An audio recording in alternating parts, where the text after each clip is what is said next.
ሰላም ጤና ይስጥልን ክቡራን ተመልካቾቻችንና አድማጮቻችን ዘውዱ መንግስቴ ነኝ ከዚህ ከአገር እንግሊዝ። አሁን የዘውዱ ሾው አጫጭር ዜናዎችን አቀርብላችኋለሁ፣ አብራችሁን ቆዩ። በቅድሚያም ርዕሶቹን እንሆ። ፋኖ ልዩ ኮማንዶችን አስመረቀ። የዩኒቨርሲቲ ተማሪዎችም ለሃይማኖታችን እንሞታለን፣ አሁን መሪ የለንም አሉ። የኢሰመኮ ውሸትም ቁጣን ቀሰቀሰ። 64 ዓመታትን ያስቆጠረው ህግም ተቀየረ። ዘራፊዎች በቁጥጥር ስር ዋሉ። ስምረት ፓርቲም ጥሪ አቀረበ። እስራኤል ድብደባ ፈጸመች። ፕሬዝዳንት ኢሳያስም ካይሮ ገቡ። አሁን ወደ ዝርዝሩ እንሄዳለን። አብራችሁን ቆዩ።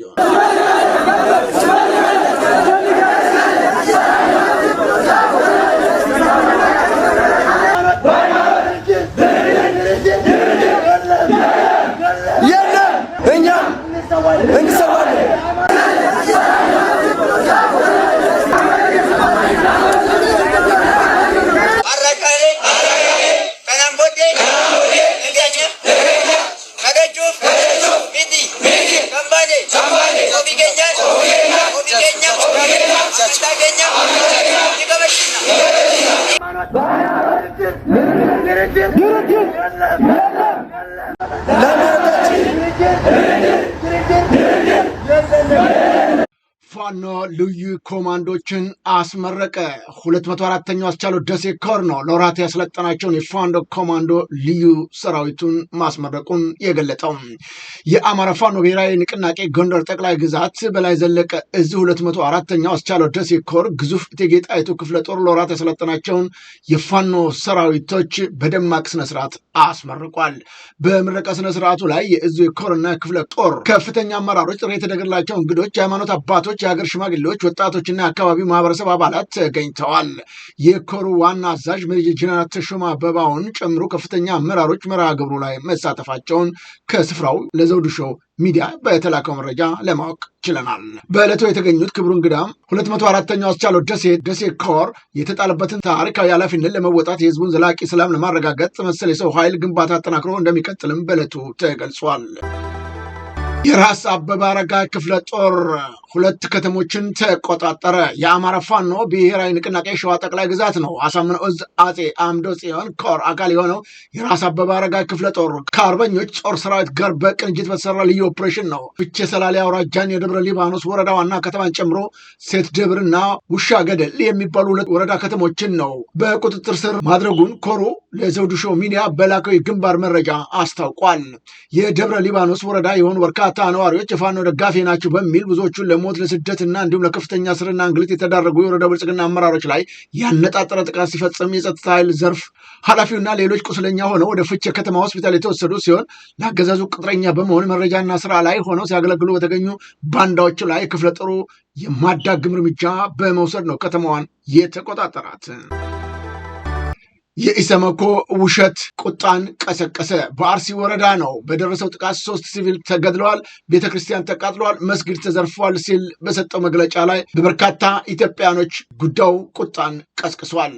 በጥቃቱ ይላል የኢሰመኮ መግለጫ 2 የክርስትና እምነት ተከታዮች እንዲሁም 1 የእስልምና እምነት ተከታይ በአጠቃላይ 3 ሲቪላን ሰዎች ህይወት አልፏል ሲል ነው ያሳወቀው። ከዚህ ቀደም ችግሩ የደረሰበት የአርሲ ሀገረ ስብከት 13 ምዕመናን መገደላቸውን ይፋ ማድረጉ አይዘነጋም። ይሁን እንጂ የኢትዮጵያ ሰብአዊ መብት ኮሚሽን ኢሰመኮ በኦሮሚያ ክልል አርሲ ዞን ወረዳ ግንቦት 3 እና 4 2018 ዓ.ም በታጣቂ በጸጥታ ኃይሎች መካከል በተፈጠረው ግጭት የ3 ሲቪሊያን ህይወቶች ማለፉንና ከ2650 በላይ ነዋሪዎች መፈናቀላቸውና የንብረት ውድመት መድረሱን አሳወቀው። ኮሚሽኑ አደረግኩት ባለው ምርመራ በተለምዶ ኦነግ ሸኔ ተብሎ በሚጠራው ታጣቂ ቡድን በተሰነዘረው ጥቃት 3 ሲቪሊያን መገደላቸውን ያሳወቀው።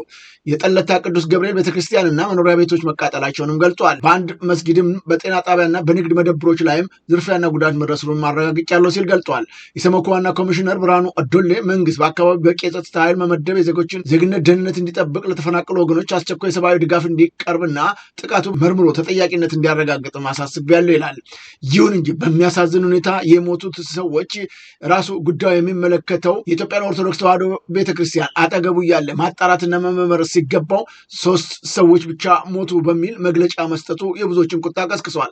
ከዚህ በተጨማሪም እንደዚሁም ቤተክርስቲያኑ 2 መቃጠላቸውን እየታወቀ አንድ ብቻ መቃጠሉንና እንደዚሁም ደግሞ መስጊድ እና የጤና ተቋም በሚል ተጨማሪ ነገሮችን ማስገባቱ እጅግ ነውር የተሞላበት ነው ብለዋል።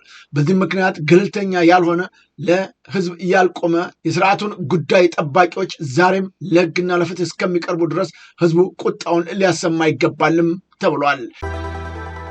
ይህ በእንዲህ እንዳለ በባህር ዳር ዩኒቨርሲቲም ግሸን ካምፓስ ውስጥ የዩኒቨርሲቲው ተማሪዎቹ ቁጣቸውን አሰምተዋል። እንሞታለን፣ ለሃይማኖታችን ወደኋላ አንልም ሲሉ ተናግረዋል። ካሰሟቸው መፈክሮች ውስጥ የአባቶችና የእናቶቻችን የወንድሞቻችን ደም መሬት ላይ ፈሶ አይቀርም፣ እነርሱ በእኛ ላይ ያደረጉብንን እኛም ማድረግ አላቃተንም፣ የአባቶቻችንን ሃይማኖት አደራም አንበላም፣ እንሞታለን ሲሉ እንዲህ ቁጣቸውን አሰምተዋል።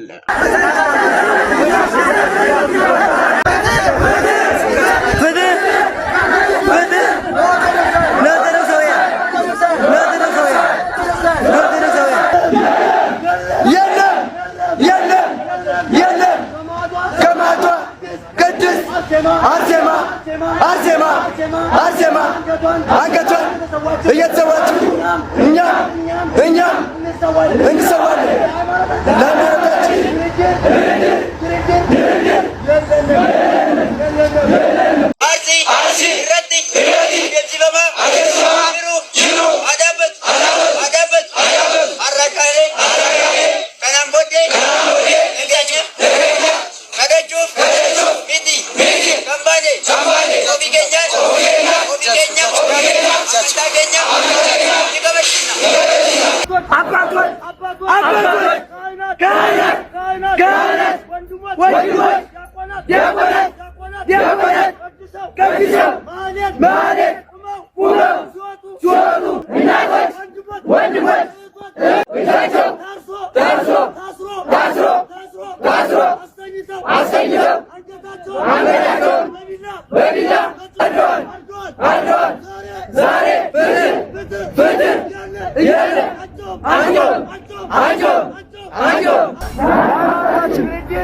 የቤተ ክርስቲያን አባቶች ዛሬም በንጹሐን ላይ እየተፈጸመ ያለውን ግድያ፣ ማፈናቀልና የሃይማኖት ተቋማቶችን ቤተክርስቲያኖች ታቦት ጭምር ሲቃጠል ዛሬም በዝምታ ማለፋቸው ተገቢነት የሌለው ነው ብለዋል ብዙዎቹ። ከዚህ በኋላ እያየን ዝም የምንለው ነገር የለም ሲሉ በየቤተ ክርስቲያኑም ተቃውሞ መነሳት ቀጥሏል።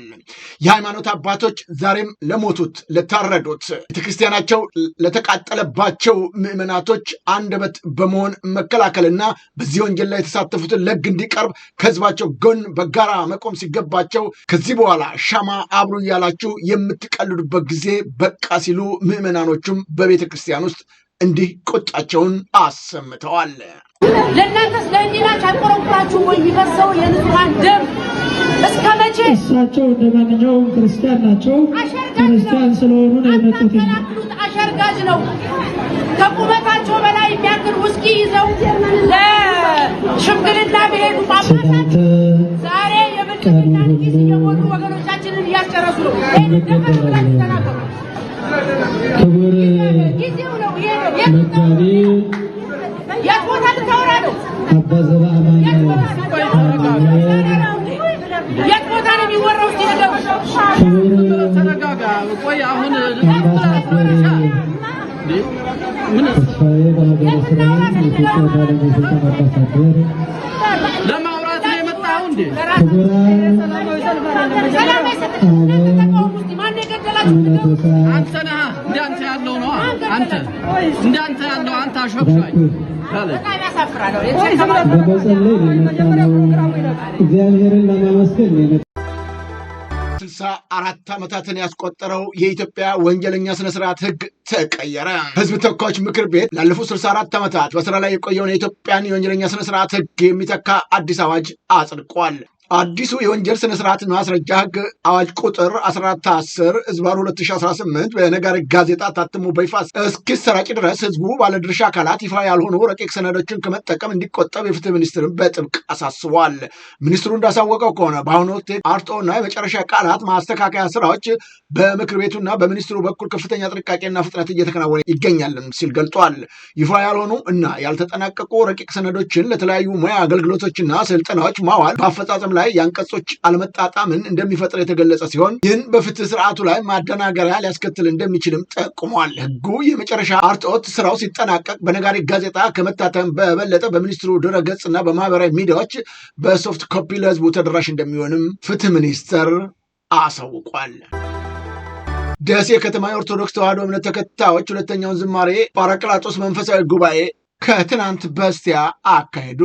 በዚህም ዝግጅት ላይ ብፁዕ አቡነ መርቆሬዎስና ብፁዕ አቡነ ኤርሚያስ በተገኙበት በሆጤ ሜዳ ማካሄዳቸው ነው የታወቀው። ከአካባቢው እንደተገኙት መረጃዎች ከሆነ ምዕመናኑ ጨዋነት በተሞላበት መልኩ በጉባኤያቸው መጀመሪያ ሆነ መጨረሻ በአርሲው ጥቃት ሰለባ የሆኑ ወገኖችን አሳስበዋል። ፍትህ እንዲሰጥም ጠይቀዋል። ተመሳሳይ ጥቃት እንዳይፈጽምም ጥሪ አቅርበዋል። ጥያቄዎቹ መነሳት የሚገባቸው በምዕመናኑ ብቻ ሳይሆን በቤተ ክርስቲያኒቷ በተለይም በአባቶች መሆን ሲገባው ዛሬም አባቶች በዚህ ጉዳይ ላይ አለመሰለፋቸው ብዙዎቹን እያሳዘነ እንዳለም ተገልጿል።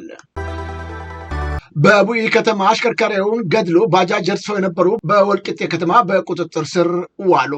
በማዕከላዊ ኢትዮጵያ ክልል ምስራቅ ጉራጌ ዞን ነው ቡኢ ከተማ ባለፈው የካቲት ወር ባጃጅ አሽከርካሪን በአሰቃቂ ሁኔታ በመግደል ተሽከርካሪውን ዘርፈው የተሰወሩ ታስረው የነበሩ ተጠርጣሪዎች የወልቂጤ ከተማ ላይ ያለ ሰነድ ሊሸጡ ሲሉ የቀበሌው ልዩ ወረዳ ፖሊስ እጅ ከፍንጅ በቁጥጥር ስር መዋሉን ያሳወቀው የቀቤናው ልዩ ወረዳ ፖሊስ አዛዥ ረዳት ኢንስፔክተር ወለላ ኤልያስ እንደገለጹት ተጠርጣሪዎቹን በምስራቅ ጉራጌ ዞን ደቡብ ሶዶ ወረዳ አሽከርካሪዎች ሙሉ ቀን አንበሴን ለሰርግ አገልግሎት እንፈልጋለን በማለት ካታለሉ በኋላ ነው አዳዘር ቀበሌ ልዩ ስሙ ጉቸሞ ተቤ በሚባለው ጫካ በመውሰድ በጭካኔ ገድለውታል ሲል ያሳወቀው።